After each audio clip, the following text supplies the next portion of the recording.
2 Wochen Trainingslager auf Gran Canaria mit dem BVS Bayern.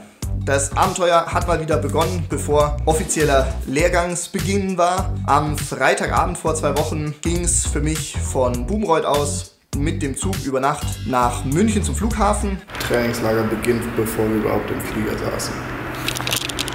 Die erste Etappe der Reise musste ich aber zum Glück auch schon nicht alleine bestreiten. Da war noch der Chris dabei, wir haben uns dann in Nürnberg getroffen und dann versucht im Zug am Flughafen noch so viel wie möglich einfach zu schlafen, damit wir nicht komplett übermüdet im Trainingslager schon ankommen. Es ist jetzt mittlerweile 20 nach 3 in der Früh. Zwischenstopp in McDonald's gemacht für einen Nap.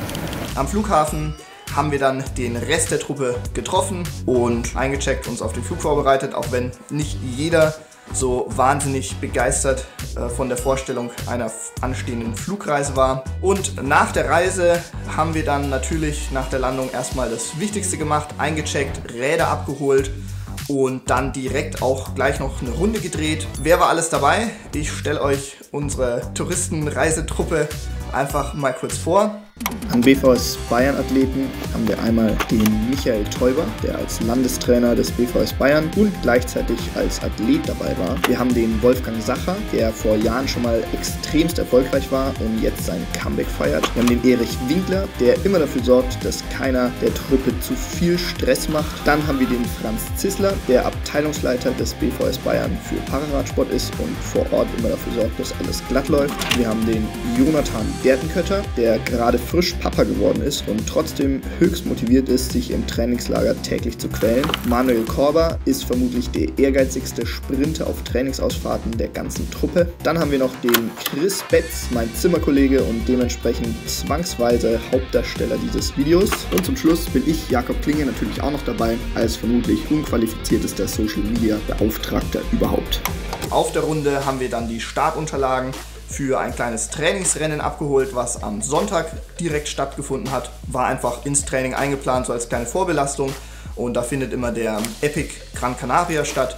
Das ist an sich ein 2-Tages-Rennen. Dieses Mal sind wir aber eben nur die Sonntagsetappe gefahren, weil wir am Samstag ja erst angereist sind. Mega cooles Event, die machen sich da echt immer eine riesen Mühe mit After-Race-Party und Verpflegung und allem drum und dran. Insofern war das schon mal ein genialer Einstieg ins erste Trainingslager der Saison 2023. Erster richtiger Tag im Trainingslager, direkt mal ein Rennen gefahren. Wie habt ihr es verkraftet? Super gut. Super ja, gut, bei Chris lief es richtig gut. Ja, bei mir war halt immer ein Tag, aber haben wir noch am Anfang der Saison 9 Wochen noch bis zum richtigen Saisonstart. Also noch nicht alles verloren. Nee. Okay. Nicht den Kopf ins Sand stecken. Damit waren dann eigentlich die Highlights des Trainingslagers auch schon rum, wenn man so will, was Besonderheiten angeht. Ab da hat einfach der stumpfe Trainingsalltag angefangen. Aber genau das ist ja das Coole an so einem Trainingslager, dass man halt darauf einfach den Fokus legen kann. Wie sah so ein typischer Trainingstag bei uns aus? Ich bin meistens so gegen 6:30 Uhr aufgewacht und habe versucht, noch ein bisschen was für die Arbeit, für die Uni zu machen oder auch für das vorangegangene YouTube-Video jetzt. Dann gab es um 7:30 Uhr sowas, meistens Frühstück. Da haben wir uns da schon mal ein bisschen unterhalten, die Route für den Tag geplant. Um 10 war dann meistens Abfahrt und dann haben wir da unsere 5-6 Stunden auf dem Rad abgespult, irgendwo vielleicht nochmal eine kleine Kaffeepause gemacht. Und dann ist man wieder zurückgekommen um 16 Uhr.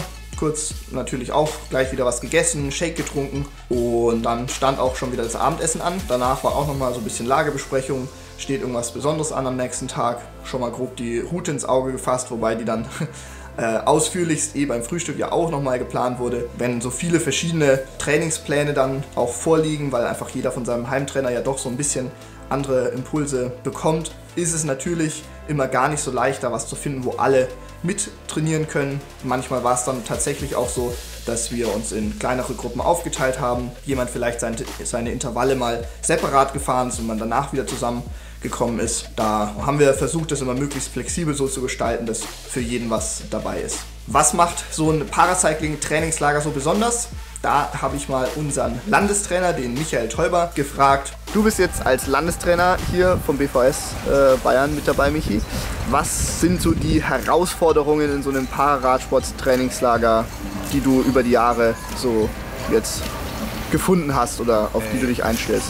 Ja, also Pararadsport bedeutet ja, wir haben verschiedene Handicap-Klassen und so ist die Gruppe grundsätzlich heterogen.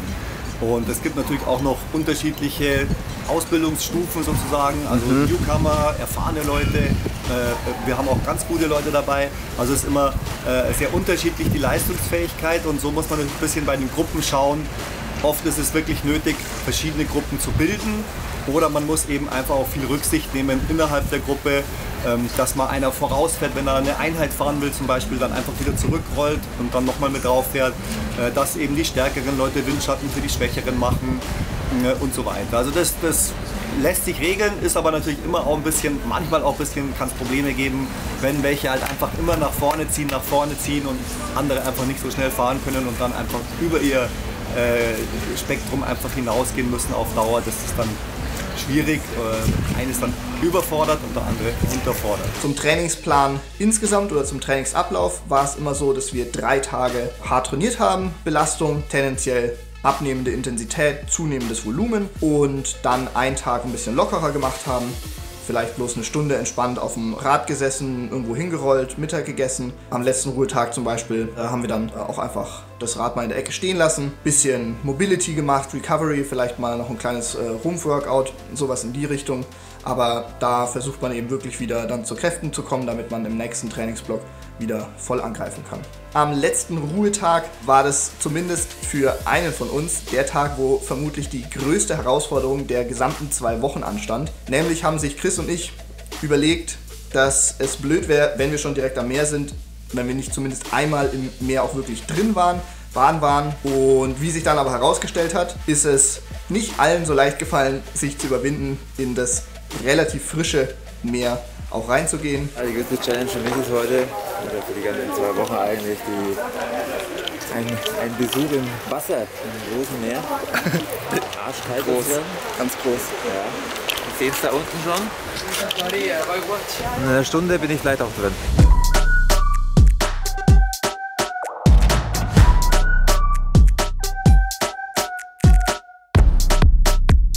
Es war gar nicht so schlimm. Wir haben es beide überlebt. Es war tatsächlich deutlich weniger kalt, als wir gedacht hatten. Aber es war trotzdem kalt. Kalt war es auf jeden Fall. Es ging. Und damit waren die 2 Wochen Trainingslager dann auch schneller wieder rum, als man schauen konnte. Insgesamt wirklich einfach eine mega coole Zeit. Ich bin jedes Mal unfassbar dankbar, dass ich vom BVS da die Möglichkeit bekomme, so gut zu trainieren. Und so ging es den anderen natürlich genauso. So, Erich, Mane, 10 Tage Trainingslager rum. Heute geht's für euch nach Hause. Wie war's? Erfolgreich? Erfolgreich, schön war's, verbessert. Ich hab die Gruppe im Griff gehabt. Ich komme mit einem guten Gefühl heimfahren. Okay, sehr gut. Und bei dir, Mane, wie sehr hast du hier in der Sonne das Trainingslager bei Minusgraden vermisst von Nein bis Augsburg? Nein, war ganz schön. Ja gut, das Wetter war heuer nicht ganz so prickelnd, aber immer noch besser wie zu Hause. Ja, und jetzt geht's warm und dann geht's auch bald wieder weiter.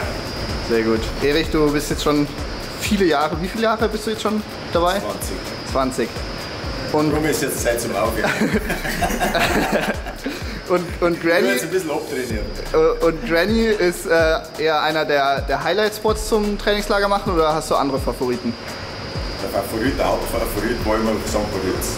Okay. Aber Gran Canaria ist jetzt super, weil das Klima so angenehm ist und ganz einfach schön ist, weil es im Winter im Sommer bist. Nichtsdestotrotz muss man natürlich sagen, läuft im Paracycling nicht alles perfekt. Auch da könnte immer noch mal an der einen oder anderen Schraube gedreht werden. Die Gelegenheit, da jetzt 2 Wochen mit langjährigen, erfahrenen Parasportlern zu verbringen, habe ich einfach mal genutzt, um den Wolfgang, den einarmigen Bandit, zu fragen, was seiner Meinung nach im Paracycling noch verbessert werden könnte. Wolfgang, ich habe mir gedacht, ich nutze die Gelegenheit mal. Du bist jetzt ja auch schon wirklich lang im Pararadsport dabei, hast schon einiges erlebt, einige Ungerechtigkeiten vielleicht auch selber mitgekriegt. Gibt es irgendwas, wo du sagst, wenn man das ändern würde, das würde den Pararadsport richtig weiterbringen? Ja, es gibt natürlich immer einiges. Es hat sich schon sehr viel verbessert im Vergleich zu der ganz extremen aktiven Zeit 2006, 2008 und 2012, wo ich mit dabei war, hat sich schon einiges verbessert, auch von der Förderung her. Nicht nur auf bayerischer Ebene, sage ich mal, sondern auf Bundesebene. Es gibt natürlich aber gerade bei uns im Radsport in der Abteilung natürlich immer Möglichkeiten, das besser zu unterstützen. Schwimmer hat natürlich seine Bademützen, natürlich das Equipment, was man da in der Sportart braucht, ist mit Sicherheit nicht so kostenintensiv. Ja. Und wenn man das erst einmal gerade in der Zeit, wo die Jungen eigentlich einmal so im paralympischen Zyklus 4 Jahre eigentlich schauen, dass sie dranbleiben, dass sie trainiert, weil ein Weltmeister, der kommt nicht und gewinnt, sondern den muss man natürlich aufbauen und über die lange Zeit ist natürlich eine Unterstützung allein vom Material her durch den Verband, sprich DBS oder durch den Landesverband, sehr, sehr wichtig.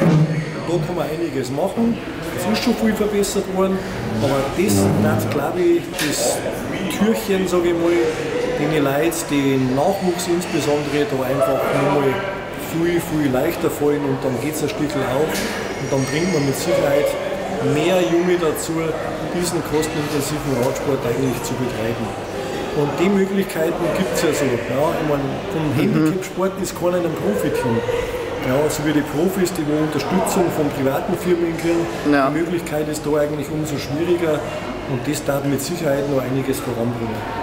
Okay, na dann hoffen wir mal, dass das in Zukunft klappt. Mit diesem Impuls würde ich das Video an der Stelle auch beenden. Wenn ihr jemanden kennt, der eine körperliche Einschränkung hat und gleichzeitig sportbegeistert ist, stellt doch gern einfach mal den Kontakt her. Vielleicht ergibt sich ja eine Gelegenheit, dass man da über den BVS eine Förderung ermöglicht. Muss ja auch gar nicht unbedingt im Paracycling sein, gibt ja jede Menge andere Sportarten auch noch, wobei ich Radfahren natürlich jedem empfehlen kann.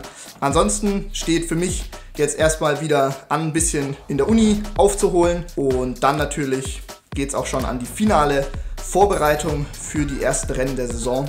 Trainiert schön und haut rein. Wir sehen uns.